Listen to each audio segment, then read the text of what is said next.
Hello my dear students and welcome back again. Today I am going to start class 7 Geography NCERT textbook chapter 6 and that is Natural Vegetation and Wildlife. So my dear student, let's start this chapter. Salima was excited about the summer camp she was attending. She had gone to visit Manali in Himachal Pradesh along with her classmates. She recalled how surprised she was to see the changes in the landform and natural vegetation as the bus climbed higher and higher. The deep jungles of foothills comprising shal and teak slowly disappeared. She could see tall trees with thin pointed leaves and cone-shaped canopies on the mountain slope. She learned that those were coniferous trees. She noticed blossom of bright flowers on tall trees. These were the rhododendrons from Manali. As she was traveling up to the Rohtang Pass, she saw that the land was covered with short grass and snow in some places. तो इस chapter में girl है, उसका नाम शालिमा है, जो कि बहुत ज़्यादा एक्साइटेड थी अपने समर कैंप में जाने के लिए और वो उसको अटेंड भी करना चाहती थी. जब वो विज़िट करती है मनाली के लिए, जो कि हिमाचल प्रदेश में है, अपने क्लासमेट्स के साथ, तो रिकॉल करती है और बहुत ज़्यादा सरप्राइज हो जाती है. वो देखती है वहाँ पर बहुत ज़्यादा चेंजेस लैंड फॉर्म्स में और वहाँ के नेचुरल वेजिटेशंस में. और वो ये सब कहाँ से देखती है? बस से देखती है.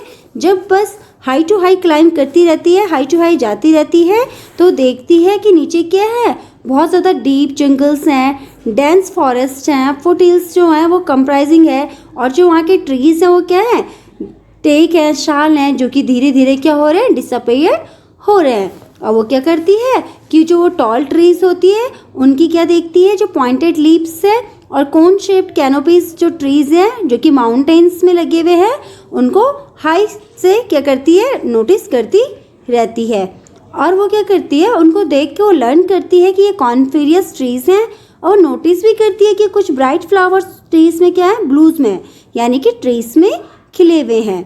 और वो ये भी देखती है कि वो कौन से हैं जिसमें क्या खिले हुए हैं, कुछ ब्राइट फ्लावर्स खुले हुए हैं, तो उनको वो क्या बोलती है, रोडेंड्रोन कहती है कि ये क्या है, रोडेंड्रोन फ्लावर्स है, रोडेंड्रो ट्रीज़ है, जिसमें कि क्या है कि जो फ्लावर्स है वो ब्लूस्म हुआ है. और जब वो मनाली की तरफ जाती है तो वो रोहतंग के पास से होके निकलती है, तो वहाँ की जो लैंड होती है वो कैसी होती है, शॉर्ट ग्रासेस होती है, और जो वहाँ का एरिया होता है, कुछ एरिया में क्या होता है, स्नो कवर्ड होती है. From Salima's observation, we summarize that there is a close relationship between height of land and the character of vegetations. With the change in height, the climate changes and that changes natural vegetation. The growth of vegetation depends on temperature and moisture. It also depends on factors like slope and thickness of soil. This type and thickness of natural vegetation varies from place to place because of the variation in these factors. Natural vegetation is generally classified into three broad categories as follow. तो क्या होता है, इसमें जो सालिमा है वो observe करती है, वो नोटिस करती है, समराइज करती है कि जो रिलेशनशिप बिटवीन है हाइट और लैंड का, और जो कैरेक्टरिस्टिक है वेजिटेशंस के, वो आपस में क्या है, इंटरलिंक्ड है. और वो देखती है कि जो क्लाइमेट चेंजेस हैं वो किस में इफेक्ट करते हैं, नेचुरल वेजिटेशन को भी इफेक्ट करते हैं. उनकी ग्रोथ है वो डिपेंडेंट रहती है वहाँ के टेम्परेचर और मॉइस्चर और क्लाइमेट में. तो ये कुछ ऐसे फैक्टर है जो कि क्या करती है, थिकनेस ऑफ सॉइल को, स्लोप को क्या करती है, इंक्रीज करने का काम करती है. तो जहाँ पर टाइप्स और थिकनेस रहती है नेचुरल वेजिटेशन की, वो क्या होती है, प्लेस टू प्लेस क्या होती है, डिफरेंट होती है, क्योंकि अलग अलग प्लेस के अलग अलग टेम्परेचर, अलग अलग मॉइस्चर होता है, और ये इफेक्ट करती है वेरिएशन को. तो जो नेचुरल वेरिएशन रहती है ये जनरली थ्री कैटेगरी में डिवाइड की गई है. फर्स्ट है forest. Forests which grow where temperature and rainfall are plentiful to support a tree cover. Depending upon these factors, dense and open forests are grown. तो क्या होता है, जो फॉरेस्ट जो कि ग्रोन किए जाते हैं टेम्परेचर और रेनफॉल में, जहाँ पर क्या होता है कि बहुत ज़्यादा टेम्परेचर और रेनफॉल होती है, और उस टाइम पे जो वो ट्री होता है वो वहाँ से क्या होता है, रेनफॉल से कवर्ड हो जाता है. वो डिपेंड करते हैं उनके इस फैक्टर में.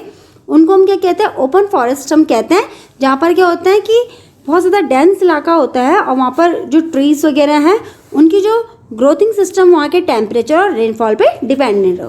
B, grassland which grow in the region of moderate rain. तो जो ग्रासलैंड होती है वो किस में ग्रो करती है, मॉडरेट रेन में. सी है shrubs. Thorny shrubs and scrubs grow in the dry region. जो सर्ब्स होती हैं वो जैसे कि थॉर्नी सर्ब्स हो गई, स्क्रब्स हो गई, ये कौन से एरियाज में ग्रो करती है? ड्राई रीजन में ग्रो करती है। Salima was sharing her experience of Himalayan trip with her father. Her father visited various places in the world. He told Salima about his observation of the variety of vegetations in different parts of different continents. He mentioned about coniferous forests in the subpolar region, thorny bushes in the desert, thick tropical hardwood forests in the humid region, and many more. Salima realized the Himalayas have almost all variety of vegetations which one can see while moving from equator to the pole region. The changes in the type of natural vegetation occur mainly because of the changes of climatic condition. Let us get to know the different types of natural vegetation of the world with their characteristic features and wildlife inhabiting there. तो जो सालिमा है वो अपने जो Himalayan जो उसका experience था visit का, तो वो अपने फादर से शेयर करती हैं। जो शालिमा के फादर हैं वो भी वर्ल्ड टूर पे बहुत ज़्यादा विजिट करते हैं, तो वो उन्हें बताते हैं कुछ अलग अलग पार्ट्स और कॉन्टिनेंट्स के बारे में और वहाँ की वेजिटेशन के बारे में।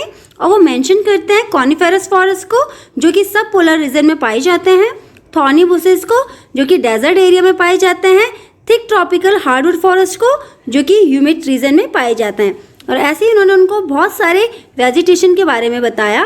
तो जो सालिमा है उसने रियलाइज किया हिमालयस के बारे में, और वहाँ पर बहुत ज़्यादा वैरायटी थी वेजिटेशन की, और वो अलग अलग टाइप की वैरायटी वहाँ पर देख सकती थी एक इक्वेटर से जाके दूसरे पोलर रीजन तक। तो जो चेंजेस होता है नेचुरल वेजिटेशन में वो ड्यू टू अकर, तो उसका मेनली कॉज होता है क्लाइमेटिक कंडीशंस के। जितनी भी जो वेजिटेशन है उसमें अगर वेरिएशन होती है तो किस कारण होती है? क्योंकि जो वहाँ का क्लाइमेटिक कंडीशन है वो उसकी जो ग्रोइंग है वो डिपेंड करेगा क्लाइमेटिक कंडीशन में, तो वो क्या करता है एक वेरिएशन वहाँ पर लीड करता है। तो अब हमें ये जानना जरूरी है कि जो डिफरेंट पार्ट है नेचुरल वेजिटेशन का वर्ल्ड में उनके कैरेक्टरिस्टिक क्या है, उनके फीचर्स क्या है, और वहाँ के वाइल्ड लाइफ क्या है, और वहाँ पर कैसे कैसे इनहैबिट है। फर्स्ट है forest, tropical evergreen forest. These forests are also called tropical rainforest.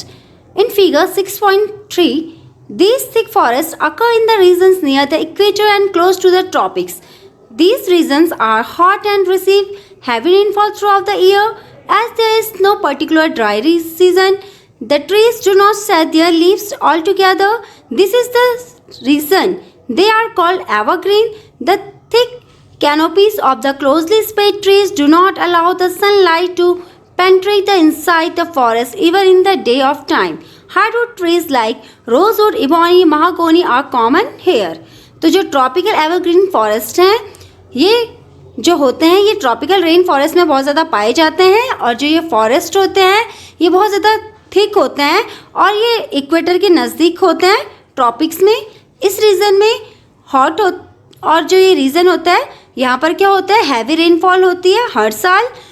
ये जो ट्रॉपिकल एवरग्रीन फॉरेस्ट है ये कोई ड्राई सीजन में नहीं होता है, और जो यहाँ की जो ट्रीज़ के जो लीव्स हैं ये अपनी जो लीव्स है उनको एक साथ नहीं झाड़ते हैं, यानी कि एक साथ सेट नहीं करते हैं, अलग अलग टाइम पे ये क्या करते हैं अपनी लीव्स को सेट करते हैं, इसीलिए हमेशा हरे हरे रहते हैं। तो जो ये रीज़न है इसीलिए ये रीज़न दिया गया है इनको एवरग्रीन का, और इनका एवरग्रीन होने का रीज़न भी यही है कि ये एक साथ एक ही सीज़न में अपनी पत्तियों को एक साथ नहीं झाड़ते हैं, यानी कि जो इनकी लीव्स है वो अलग अलग सीज़न में अलग अलग टाइम पे सेट होती है, जिसके कारण ये क्या कहलाते हैं ट्रॉपिकल एवरग्रीन फॉरेस्ट कहलाते हैं। और यहाँ पर कैनोपीज होती है जो कि बहुत थिकली ब्रॉडेड होती है, और यहाँ पर जो सनलाइट होती है ये अलाउ नहीं करती, बहुत ज़्यादा कम सनलाइट अंदर आती है, क्योंकि जो यहाँ के जो फॉरेस्ट है यहाँ बहुत ज़्यादा थिकली जो कैनोपीज यहाँ पर हैं, थिकली जो ट्रीज़ यहाँ पर है, तो जिस कारण से क्या होता है यहाँ पर की जो वेरिएशन है वो क्या करती है सनलाइट को अंदर एंटर नहीं करने देती है।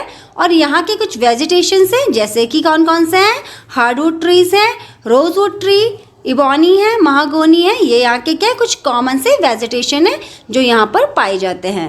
Next tropical deciduous forest. Tropical deciduous are the monsoon forest found in the last part of India, Northern Australia and in Central America. These regions experience seasonal changes. Trees shed their leaves in the dry season to conserve water. The hardwood trees found in these forests are sal, teak, neem, and shisham. Hardwood trees are extremely useful for making furniture, transport, and construction materials. Tigers, lions, elephant, langurs, and monkeys are the common animals of these regions. Next हमारे पास है tropical deciduous forest है। जो tropical deciduous forest है ये monsoon forest भी कहा जाता है और ये सबसे ज़्यादा इसका जो लार्ज पार्ट है वो इंडिया और नॉर्दर्न ऑस्ट्रेलिया में पाया जाता है और अमेरिका के सेंट्रल एरियाज़ में पाया जाता है। इस रीजन में जो एक्सपीरियंस है इसमें क्या होता है कि जो सीजनल चेंज होते हैं और जो यहाँ की जो ट्रीज़ हैं ये अपनी लीव्स को कब सेट करते हैं, ड्राई सीजन में क्या करते हैं, सेट करते हैं ताकि ये क्या कर सके, वाटर को कंजर्व कर सके। तो यहाँ के कुछ हार्डवुड ट्रीज़ हैं जो कि फर्नीचर बनाने के लिए मदद करते हैं, जैसे कि इसमें हार्डवुड ट्रीज़ में है शाल, टेक, नीम और शीशम।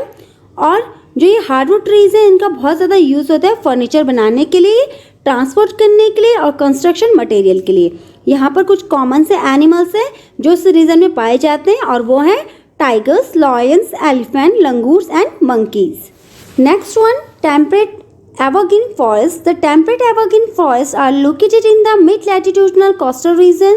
They are commonly found along the eastern margin of the continents. For example, in southeast USA, South China, and in southeast Brazil.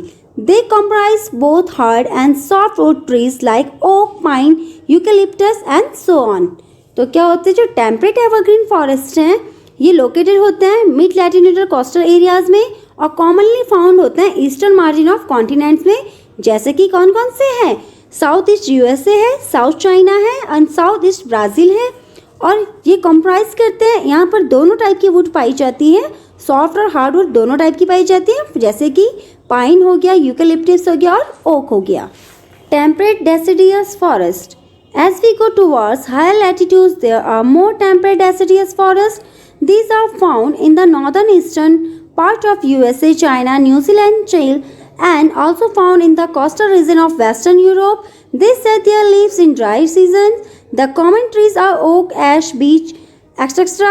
Deer, foxes, wolves, and other animals commonly found. Birds like pigeons, monarchs are also found here. तो जो temperate deciduous forest है ये हमें तब मिलते हैं जब हम हायर लैटिट्यूड्स में जाते हैं और हायर लैटिट्यूड्स में टेम्परेट डेसिडियस फॉरेस्ट मिलते हैं। यहाँ पर जो टेम्परेट डेसिडियस फॉरेस्ट है ये हमें मिलेंगे नॉर्थ ईस्टर्न पार्ट यूएसए में, चाइना में, न्यूजीलैंड में, चाइल में और कुछ कोस्टल रीजन में जो कि वेस्टर्न यूरोप है। ये जो टेम्परेट डेसिडियस फॉरेस्ट है ये भी क्या करते हैं, अपने लीव्स को शेड करते हैं ड्राई सीजन में।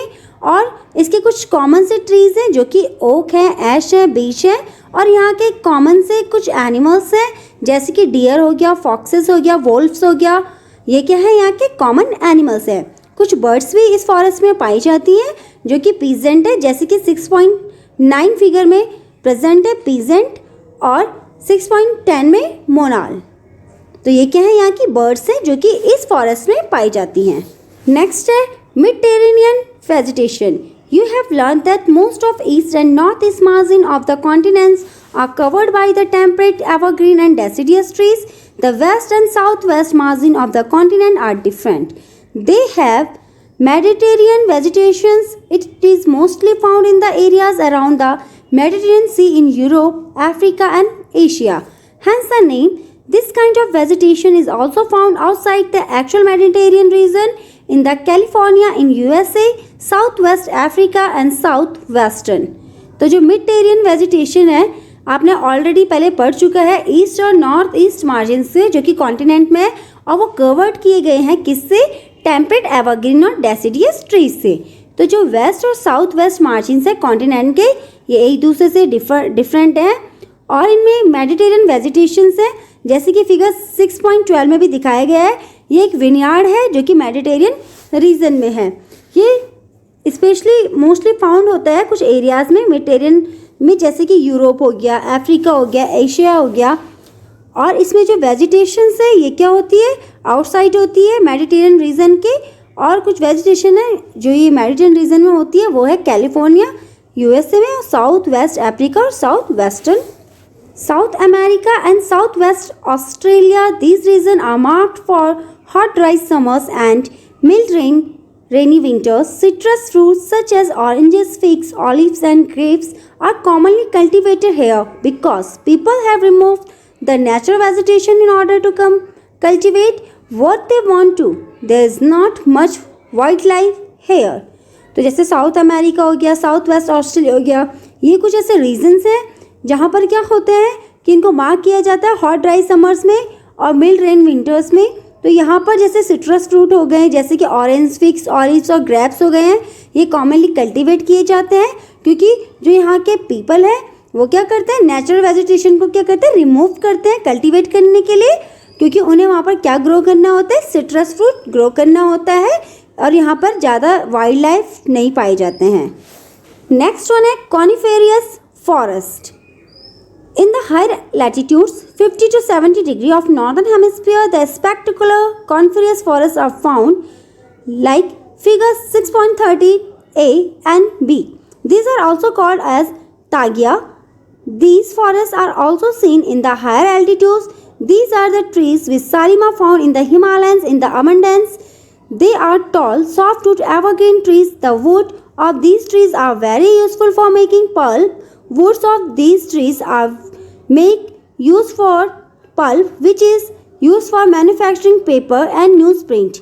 Matchbox and packaging box are also made from softwood. Cheer, pine, cedar are the important variety of trees in this forest. Silver fox, mink, polar bear are the common animals found here. तो next हमारे पास कॉनिफेरियस forest है और कॉनिफेरियस forest हमें मिलता है higher latitude में, यानी कि 50 डिग्री टू 70 डिग्री में, और ये हेमिस्फीयर के स्पेक्टुलर कॉनिफेरस फॉरेस्ट में पाए जाते हैं। और इस टाइप के जो फॉरेस्ट होते हैं इनको हम तागिया भी कहते हैं। तागिया मीन्स होता है प्योर अनटच्ड है रशियन लैंग्वेज में। तो जो ये ट्रीज़ होते हैं, जब सालिमा इन ट्रीज़ को देखती है तो उसको ये ऑब्जर्व होता है, वो ये नोटिस करती है कि ऐसे ट्रीज़ उसने कहाँ देखे, हिमालयस में भी देखे हैं, और ये बहुत ज़्यादा टॉल होते हैं, यहाँ पर सॉफ्ट वुड एवरग्रीन ट्रीज़ होते हैं, और जो इनकी वुड होती है वो बहुत ज़्यादा यूज़फुल होती है पल्प बनाने के लिए, जिसके हेल्प से हम पेपर बनाते हैं और न्यूज़ प्रिंट बनाते हैं। और जो मैच बॉक्स है वो भी सॉफ्ट वुड ट्री से बनाए जाते हैं। पैकेजिंग बॉक्स है वो भी सॉफ्ट वुड ट्री से बनाए जाते हैं, जैसे कि चीड़, सिदार, पाइन, ये कुछ इंपॉर्टेंट ट्रीज़ हैं जो कि कॉनिफेरस फॉरेस्ट में मिलते हैं। और silver fox, mink, polar bear, ये कुछ ऐसे एनिमल्स हैं जो कि यहाँ पर कॉमन है। जैसे कि ये फिगर है, फिगर 6.13 के ए में कॉनिफेरस फॉरेस्ट शो किया गया है और 6.13 बी में स्नो कवर्ड है कॉनिफेरस फॉरेस्ट, यानी कि जो कॉनिफेरस फॉरेस्ट है वो किससे कवर्ड है, स्नो से कवर्ड है। नेक्स्ट है grassland. Tropical grasslands, these occur on either side of equator and extend till the tropics. These vegetation grows in the areas of moderate to low amount of rainfall. The grass can grow very tall, about 3 to 4 meters in height. Savannah grassland of Africa are of these types. Elephant, zebras, giraffes, deers, leopards are common in tropical grassland. तो next हमारे पास जो grassland है वो tropical grassland है और ये अकर करती है इक्वेटर के और एक्सटेंड भी ये ट्रॉपिक्स ऑफ रीजन में करती है। यहाँ की जो वेजिटेशंस है ये ग्रो करती है moderate low amount of rainfall के लिए, यानी कि यहाँ की जो वेजिटेशन है उसको हैवी रेनफॉल की ज़रूरत नहीं, मॉडरेट लो रेनफॉल में भी वो क्या करती है, अपने आप को ग्रो करवा देती है। तो जो यहाँ की जो ग्रास है ये बहुत ज़्यादा लंबी होती है और इतनी लंबी होती है कि इनकी जो हाइट होती है वो है 3 to 4 मीटर्स हाई होती है। जैसे कि कौन है, सावना ग्रासलैंड है अफ्रीका में, ये इसका एक टाइप है और यहाँ पर कौन से एनिमल्स पाए जाते हैं, एलिफेंट, जेब्रास और जिराफ्स, डियर्स, लेपर्ड्स यहाँ के कुछ क्या हैं, कॉमन से एलिफेंट्स हैं ट्रॉपिकल ग्रासलैंड के। Next one, temperate grassland. These are found in the mid-latitudinal zone and in the interior part of the continents. Usually grass here is short and nutrients white buffaloes, bison, antelope are common in the temperate region. तो अब हमारे पास next जो है वो temperate grassland है और ये found होते हैं मिड लैटिट्यूडनल जोन्स में, और मिड लैटिट्यूडनल जोन्स के ये भी इंटीरियर पार्ट्स कॉन्टिनेंट्स में पाए जाते हैं। तो यहाँ पर यूजुअली जो ग्रास होती है वो शॉर्ट होती है और यहाँ पर न्यूट्रियस ग्रास ग्रो की जाती है।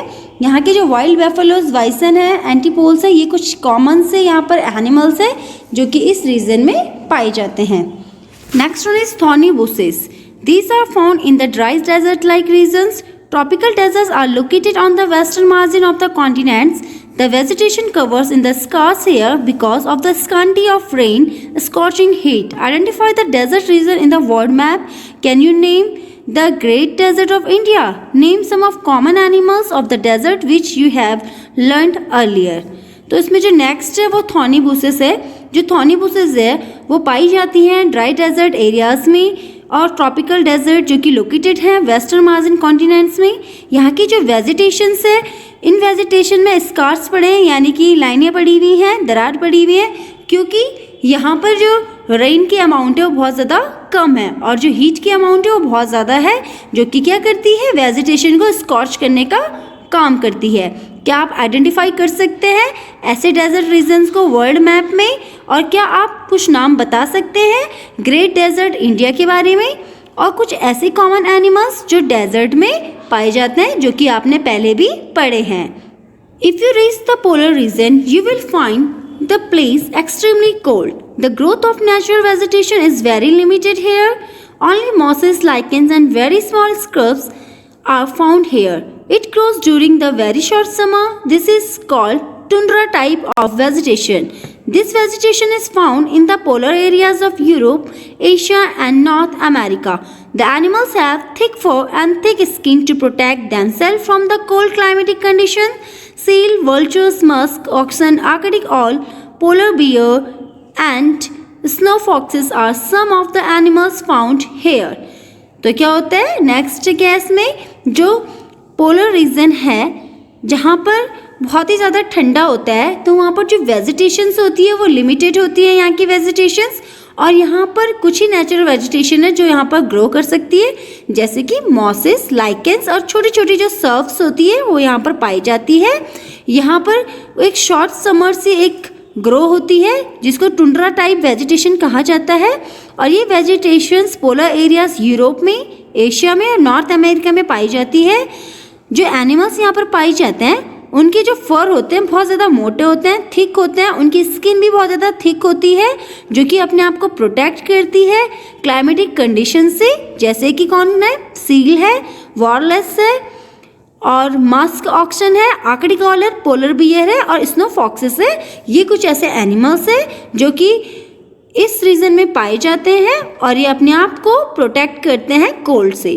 Salima's father showed her some photographs of thick forest. In some of the photographs, Salima observed that the people were cutting trees and clearing the forest. Her father explained that the local people wanted their land for agriculture and settlement, so they cleared up the forest. Salima started wondering, if all forests are cleared, then where will the wildlife go?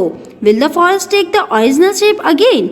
If people go on cutting the tree like this, will there be enough oxygen, water vapor, timber, fruits, nut available in future? Do you agree with Salima? Hold a discussion with your friends about the depletion of our diversified flora and fauna. Suggest some measures to conserve them. तो क्या होता है कि जो सालिमा के father होते हैं वो सालिमा को कुछ फोटोग्राफ्स दिखाते हैं। उन फोटोग्राफ्स में कुछ फॉरेस्ट के बारे में भी होता है और कुछ फोटोग्राफ्स में वो ऑब्जर्व करती हैं कि लोग क्या कर रहे हैं, ट्रीज को कट कर रहे हैं, यानी कि फॉरेस्ट एरियाज को क्लियर कर रहे हैं। तो जो सालिमा है वो अपने फादर से पूछती है कि लोग ऐसा क्यों कर रहे हैं, तो उसके जो फादर है वो एक्सप्लेन करते हैं कि ये क्या है, लोकल पीपल हैं जो कि अपनी ज़मीन वापस लेना चाहते हैं, इसलिए वो क्या कर रहे हैं, फॉरेस्ट को क्लियर कर रहे हैं ताकि वो वहाँ पर क्या कर सके, एग्रीकल्चर कर सके और सेटलमेंट कर सके। तो जो सालिमा है वो इधर उधर देखने लग जाती है, वो देखती है और वो बोलती है कि अगर पूरे फॉरेस्ट क्लियर हो जाएं, कट जाएं, तो जो वाइल्ड लाइफ है वो कहाँ जाएंगी, और अगर वाइल्ड लाइफ यहाँ से कहीं चली भी गई तो क्या फॉरेस्ट फिर से अपना वही शेप ले पाएगा जिस शेप में वो पहले था। और वो ये भी सोचती है कि तब ऑक्सीजन पूरी कहाँ से होगी और वाटर वेपर कहाँ से मिलेगा, टिम्बर कहाँ से होगा, फ्रूट नट्स हमें कैसे फ्यूचर में मिल सकते हैं। तो आप सालिमा की बात से एग्री हैं? अगर आप एग्री हैं या नहीं है वो आप पे डिपेंड करता है, आपकी समझदारी पे डिपेंड करता है।